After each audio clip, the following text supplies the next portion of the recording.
அக்னி ஸ்தலமான திருவண்ணாமலை மாவட்டத்தில் கிரிவலத்திற்கு வருபவர்களுக்கு தீராத பிரச்சனையாக இருப்பது கிரிவல பாதைதான். அங்குள்ள பிரச்சனைகள் குறித்தும் அதனை சரி செய்ய மேற்கொள்ள வேண்டிய நடவடிக்கைகள் குறித்தும் அங்கிருக்கும் நமது செய்தியாளர் கார்த்திகேயனிடம் கேட்கலாம்.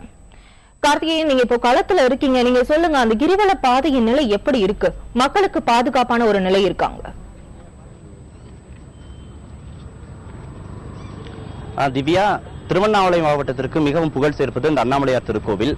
இந்த திருக்கோவிலுக்கு ஒவ்வொரு மாதமும் 5 லட்சத்திலிருந்து 10 லட்சம் பக்தர்கள் வருவதாகவும் ஒவ்வொரு ஆண்டுக்கும் கிட்டத்தட்ட 10 கோடிக்கும் அதிகமானவர்கள் இங்கு வருவதாகவும் புள்ளிவிவரங்கள் தெரிவிக்கின்றன. ஆனால் இவ்வளவு அதிகமான பக்தர்கள் இங்கு வந்தாலும் கூட அவர்களுக்கு அடிப்படை வசதிகள் செய்து தரப்படவில்லை என்கிற புகார் நீண்ட காலமாக இருந்து வருகிறது. இது பற்றி இங்க இருக்கும் சமூக ஆர்வலர்கள் இருவரிடம் நாம் பேசலாம். அதில் குணசேகரன் நாம் பேசலாம். குணசேகரன், நீங்க சொல்லுங்க, இங்க வந்து மாதத்துக்கு 5 லட்சம் பக்தர்களும் வருடத்திற்கு 10 கோடிக்கும் அதிகமாக பக்தர்கள் வராங்க. இவங்களுக்கான எந்த வசதியுமே இல்ல, மிகவும் பாதிக்கப்படுவதாக ஒரு புகார் நீண்ட காலமா இருந்து வருகிறது. இதை சரி செய்யறதுக்கு நகராட்சி நிர்வாகம் எந்த விதமான நடவடிக்கை எடுக்க புகார் சொல்லப்படுகிறது. இது பற்றி உங்களுடைய கருத்து என்ன? வருஷத்துக்கு பல கோடி பேர் கிரிவலம் வந்தா கூட தேவையான அளவுக்கு எங்க அடிப்படை வசதிகள் எதுவுமே செஞ்சு கொடுக்கல. ஒண்ணு, கிரிவலம் வரும்போது கழிப்பிட வசதி எங்கேயுமே கிடையாது. பாத்தீங்கன்னா அதுல அங்கங்க போட்டு வச்சுட்டு இருப்பாங்க, கழிப்பிட வசதி இருக்காது. அது மாதிரி குடி தண்ணீருக்கான வசதி எந்த இடத்துலயும் சரியான ஏற்பாடு கிடையாது. அது மாதிரி பௌர்ணமிக்கு வந்து கூட்டம் அதிகமா போயிட்டு இருந்தா கூட எங்கன்னா உட்காரத கூட இடம் கிடையாது. நேர்கூட அமைக்கிறதுக்கான எந்த ஒரு ஏற்பாடு இந்த கோவில் நிர்வாகம் எந்த நிர்வாகம் எதுவும் செய்யல. அது 14 கிலோமீட்டர் கிரிவலம் வந்தா கூட மழையாளன வெயிலான நினைஞ்சிட்டு தான் போக வேண்டிய சூழல் இருக்கு. அந்த 14 கிலோமீட்டருக்கும் நிழற்கூட அமைச்சு நடைபாதை அமைச்சாதான் இந்த பொதுமக்களுக்கான வசதிகளை இந்த கோவில் நிர்வாகம் செய்யணும்னு எதிர்பார்க்கலாம். அந்த கோவில் நிர்வாகம், அறநிலைத்துறையோ நகராட்சி இதுக்கான எந்த விதமான முயற்சியும் எடுத்ததா இது வரைக்கும் தெரியல. நடராஜன், இப்போ இங்க இருக்கிற மக்களுக்கு, பக்தர்களுக்கு அந்த பௌர்ணமி நாட்கள்லையும் விழா காலங்கள்லையும் போதுமான சட்டம் ஒழுங்கு பாதுகாப்பு தரப்படுகிறதா? அதே போன்று இங்க வரக்கூடிய பக்தர்களால் ஏற்படக்கூடிய சுற்றுச்சூழல் பாதிப்பு எந்த அளவுக்கு இருக்கிறது? இங்க வரக்கூடிய பக்தர்களுக்கு வந்து போதுமான சட்டம் ஒழுங்கு பாதுகாப்பு கொடுக்கப்பட்டிருந்தாலும் மின்விளக்கு வசதிகள் சரியான முறையில் அமைக்கப்படாததால் சில இடங்களில் தவறுகள் நடக்க வாய்ப்புகள் ஏற்படுகிறது. ஒரு மாதம் நடந்து வருகிறது.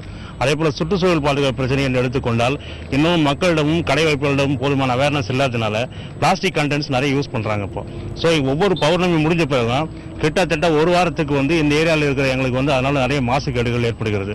ஸோ அதை வந்து தவிர்க்கிறதுக்கு என்ன நடவடிக்கை அது வந்து முடிஞ்சே நல்லா இருக்கும். நாங்கள் திவ்யா, இங்கு கிரிவலம் செல்ல வரும் பக்தர்களுக்கு அடிப்படை வசதிகள் செய்து தரப்பட வேண்டும் என்பதும் சுற்றுச்சூழல் பாதுகாக்க நடவடிக்கை எடுக்க வேண்டும் என்பது ஒரு கோரிக்கையா இருக்கு. அடுத்ததாக இந்த மக்களுடைய பிரதான பிரச்சனையான குப்பை பற்றியும் அவற்றால் மக்களுக்கு ஏற்படக்கூடிய பாதிப்புகள் பற்றியும் பேசுவதற்கு நமது செய்தியாளர் கோவிந்தநாத் தயாராக இருக்கிறார்.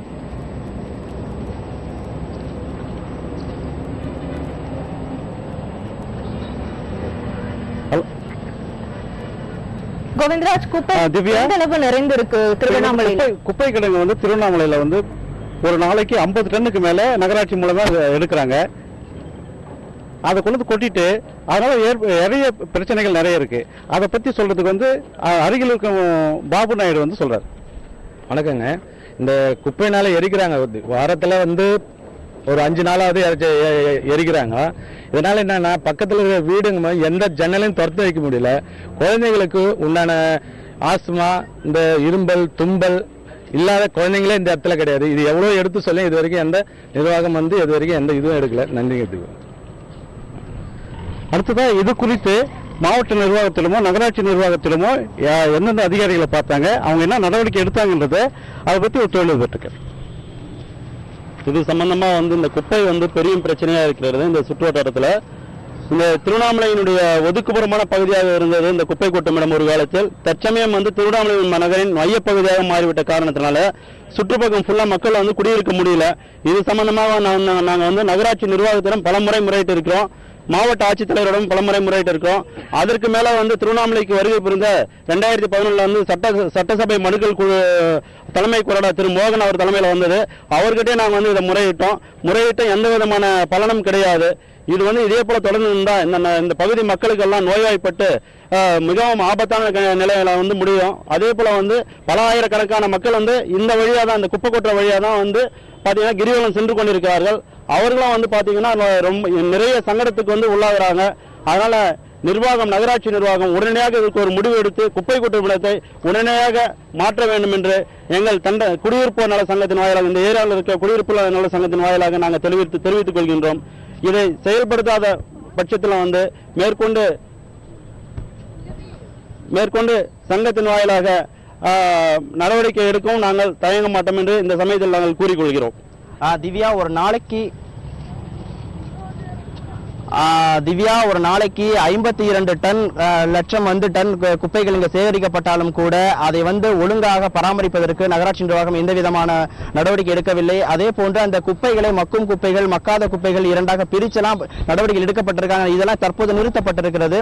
அந்த குப்பைகளை கம்போஸ்டு உரமாக மாற்றி விவசாயிகளுக்கு விற்பனை செய்யப்பட்டிருக்கிறது. அந்த நடவடிக்கையும் தற்போது நிறுத்தப்பட்டிருக்கு. எனவே குப்பைகள் நாளுக்கு நாள் திருவண்ணாமலை நகரின் மைய பகுதியில் சேர்ந்துகிட்டே இருக்கு. ஒரு சுற்றுலா தலமா விளங்குற திருவண்ணாமலையில, புனிதமான நகரமா விளங்குற திருவண்ணாமலையில மாதம் 5 லட்சம் பக்தர்கள் வந்திருக்கிற திருவண்ணாமலையில இது ஒரு மிகப்பெரிய பிரச்சனையா மக்கள் பாக்குறாங்க. இதற்கு நகராட்சி நிர்வாகம் மிக விரைந்து நடவடிக்கை எடுக்கணும் அப்படிங்கறது மக்களுடைய கோரிக்கையா இருக்கு. திவ்யா, நிச்சயமா கார்த்திகேயன், குப்பைகள்னால எந்த அளவு மக்கள் பாதிக்கப்பட்டிருக்காங்க அப்படின்றது தெரிய வருது. இந்த நேரத்துல இன்னொரு முக்கியமான விஷயம், அதாவது அந்த கிரிவல பாதை கிட்டத்தட்ட 14 கிலோமீட்டர் சுற்றுப்பாதையில ஒரு 2 கிலோமீட்டர் அளவிற்கு வாகனங்கள் போக்குவரத்தும் இருக்கு. இதை தடுக்க ஏதாவது நடவடிக்கை எடுக்கப்பட்டிருக்கு? அது மட்டும் இல்லாம அந்த சாலைகள் கற்கள் நிறைந்த சாலைகளாகவும் இருக்கு சில இடங்கள்ல. இதை சுத்தம் செய்ய மாவட்ட நிர்வாகம் சார்பில் ஏதாவது நடவடிக்கை எடுக்கப்பட்டிருக்கா? இதனால கோவிலுக்கு வரும் பயணிகள் எந்த அளவு சிரமத்திற்கு ஆளாகிறாங்க? திவ்யா, மொத்த கிரிவலை பாதையோட சுற்றளவுன்னு பார்த்தா 14 கிலோமீட்டர். தற்போதைக்கு 7 கிலோமீட்டர் அளவுக்கு தான் இந்த சுற்றுப்பாதை முடிக்கப்பட்டிருக்கிறது. மீதி 7 கிலோமீட்டரும் ஊருக்குள் செல்வதால் அந்த பாதையில என்ன செய்யறது, எப்படிப்பட்ட பாதைகள் அமைப்பது அப்படிங்கிற ஒரு குழப்பமும் நிர்வாகத்துக்கு நிலவி வருகிறது. அதனாலேயே நீண்ட காலமாக இந்த பணிகள் முடிக்கப்படாமலே இருக்கிறது.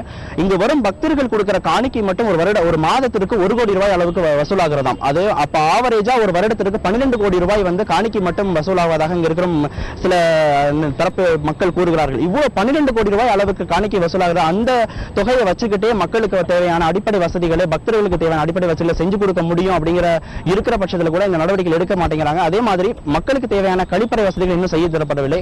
ஆனால் கோவில் நிர்வாகம் தரப்பில் மலைப்பாதையிலேயே கழிப்பறைகள் அமைக்கப்பட்டிருக்கிறது. மக்களுக்கு ஏற்படுத்தி கொடுக்க வேண்டும், பக்தர்களுக்கு ஏற்படுத்தி கொடுக்க வேண்டும் என்கிற ஒரு கேள்வி எழும்பொழுது கோயில் வாசலில், கோயில் வளாகங்களில் நாங்க கழிப்பறை கட்ட மாட்டோம் அப்படின்னு அவங்க முரண்பாடான ஒரு கருத்தை தெரிவிக்கிறவங்க புகார் சொல்றாங்க. இது அனைத்துமே விரைவில் சரி செய்யப்பட்டு இங்க நாளுக்கு நாள் பக்தர்களோட எண்ணிக்கை கூட்டிகிட்டே போறதுனால விரைந்து அனைத்து வசதிகளும் எடுக்கணும் அப்படிங்கிறது உங்களோட மக்களோட விருப்பமா இருக்கு. திவ்யா, நிச்சயமா கார்த்திகேயன், பல்வேறு பிரச்சனைகளை திருவண்ணாமலை மாவட்ட மக்களும் அங்கு கோவிலுக்கு வரும் பயணிகளும் சந்தித்து வராங்க அப்படின்றது தெரிய வருது. திருவண்ணாமலை மாவட்ட மற்ற பிரச்சனைகள் குறித்து பேச தொடர்ந்து நீங்க இணைந்திருங்க. அடுத்தடுத்த செய்தி தொகுப்புல தொடர்ந்து இதை பத்தி நம்ம பார்க்கலாம். கார்த்திகேயன்.